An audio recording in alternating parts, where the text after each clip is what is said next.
client I'm working with who's dealing with an amazingly important question, which is if I'm getting married, am I supposed to combine everything or keep my finances separate? And people assume there's a right answer, but there really isn't.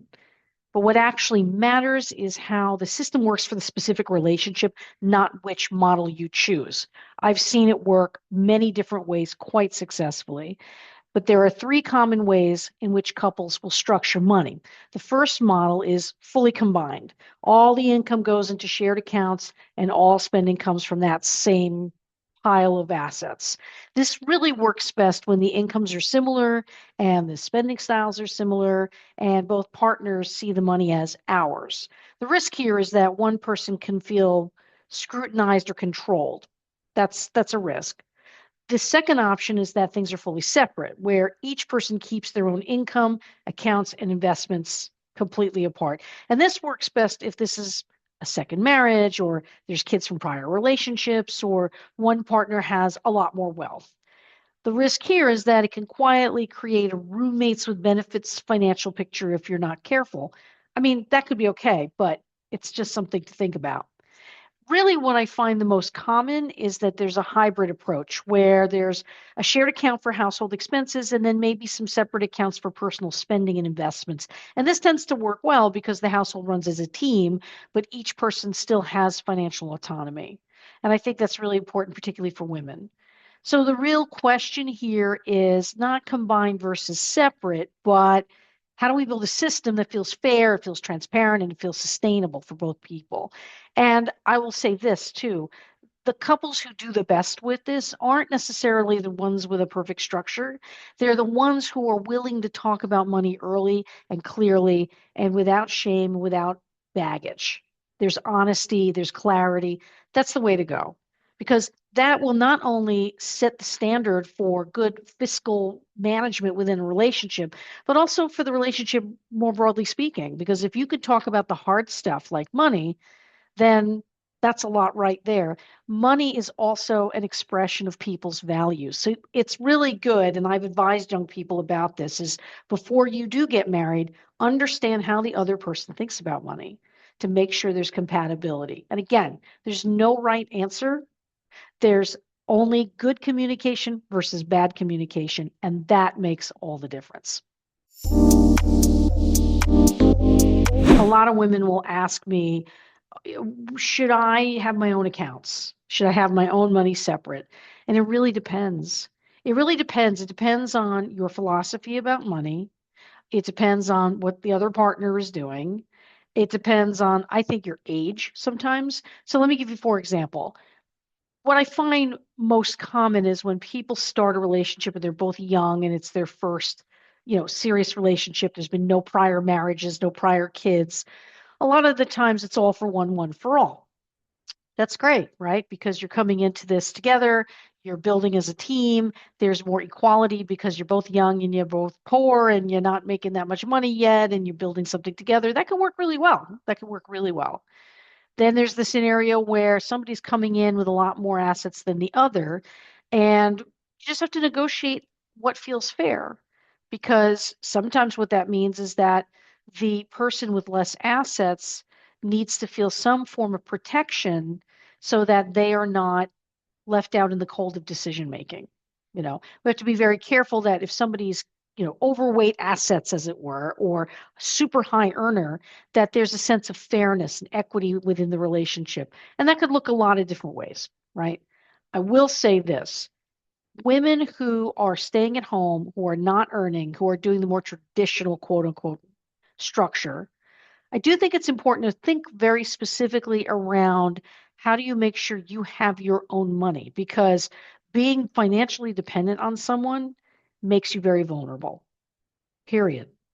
I'd go as far as to say, what money is going to get put aside for you if you're home, say, raising children, but not in the workforce? Because nobody's going to be contributing to your Social Security. Nobody's going to be contributing to a 401k for you. And while things may go great, maybe they don't. What do you do then?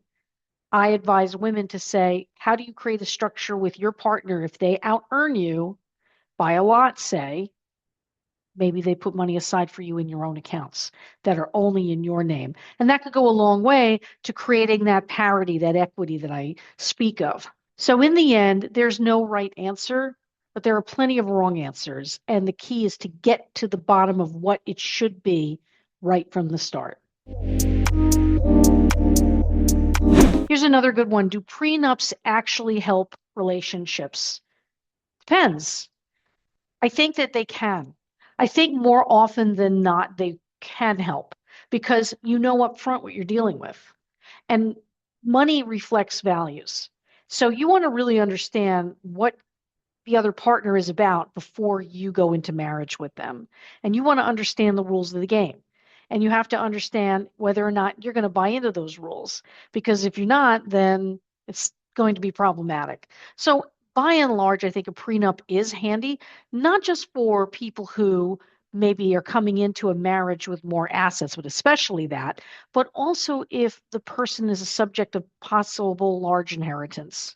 So if there's like an only child and there's a lot of money out there and grandma's rich and she knows she's going to be getting a big chunk of change, especially women, I would say it's really, really important to have a prenuptial in place because what if you stay home with children? And there's some sort of equal distribution rules in marriage and grandma dies and leaves you a bunch of money and now the guy's having access to half of it. Like there's so much that could go wrong, right? So bottom line, I could come up with all kinds of horrendous scenarios. I'm not going to list them all here. All I'm saying is that you need to think through how life could play out in the best and worst case scenarios. And I'll tell you this, people who over romanticize marriage and say, I don't want to talk about a prenuptial because, that means you're not optimistic about the relationship. No, no, quite the opposite. When you have a prenuptial in place, it means that you're honoring each other because you're saying, we want to have an agreement right from the start and not even have this issue on the table as something to fight over. That's really a testament to wanting a very rigorous, solid, foundationally strong marriage. I think that's incredibly important. So, long way saying that prenups have a very important role. So, what happens if one partner earns a lot more than the other? Many different possibilities. There's no single answer here. But what I can say is that for the partner who does make less, depending on the circumstance, there should be protections baked into for that person to be able to sustain themselves in the event of some sort of issue, whether, the person who makes more money passes and now that other person who hasn't been earning requires some sort of insurance just to be okay, or if you want to make sure that things are fair. God forbid something goes wrong. Things go wrong, things go sideways. So you want to come into this thinking, how do we make sure things stay fair? Because when you do that, you're taking a source of conflict out of the equation. You're getting to it now before it becomes a problem. What do they say? Good fences make good neighbors. Good prenups, good financial plans, good financial discussions make for happier marriages. Should couples merge investments or keep portfolios separate? I think it depends on a lot of factors: stage of life, objectives, whether or not it's a first marriage, whether or not there's children involved, so on and so forth. Let me give you an example of where I don't think you should combine assets. I think that when people are older and either they've lost a spouse or they're long divorced or what have you, they meet somebody, it's great, they're in their 60s, their life has been built already. They have kids, they've got retirement assets put aside, they've got other assets put aside. Hopefully that's true. At that point, I really do think that if you would like peace in your family, you definitely want to keep your assets separate most of the time. I'm not saying it's always the case. Or what you do is you agree on a carve out of an area in which you pool assets. I've seen scenarios like, person X comes to the equation with a house and a bunch of assets that they've accumulated over their lifetimes. And then the other person comes in, maybe with some assets, but not as much. So maybe person A says, you know what, I'll leave you the house, but the money goes to my kids. You get stuff like that. You get all kinds of permutations. That is all valid. That is all valid.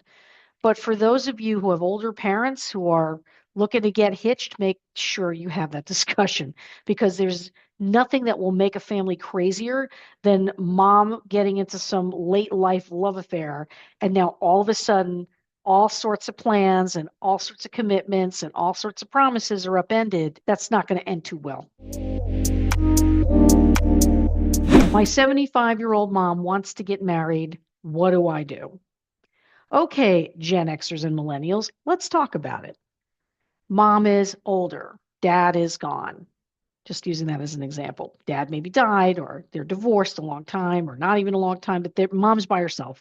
And mom meets a suitor, and she's all excited about this person. Meantime, she's got 401ks, IRAs, brokerage accounts, insurance. She's got long-term care. She's got whatever the combination of assets and insurances are, a house, and so on. Now what? Well, how do you deal with this?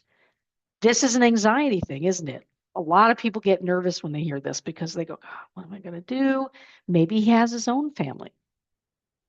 So what do you want for them? Well, hopefully you want something fair. So the way to approach it is to say, okay, if you guys are serious and want to actually go into a legal contract with each other and be married, you've got to understand that it could have ripple effects and implications on things like, the ownership of your assets, your estate plans, and so on.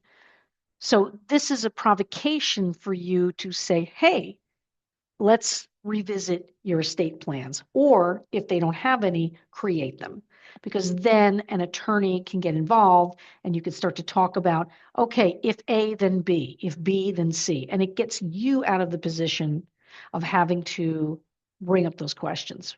But we both know the truth, which is the last thing you want is some person rolling up and your parents in their 70s and wreaking havoc on what has been a carefully constructed plan, either for their care or for their estate, or both. This is a really big question. I'm seeing it more and more in the era of the gray divorce. And of course, people outlive their spouses, and boomers are living a long time. They should have joy in their lives. They should have the life that they want to live, but not at your expense.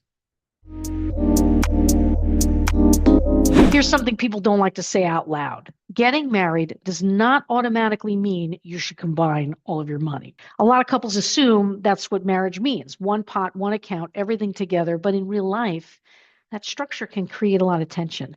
Different spending styles, different incomes, different risk tolerances. And sometimes the person who earns less ends up feeling controlled.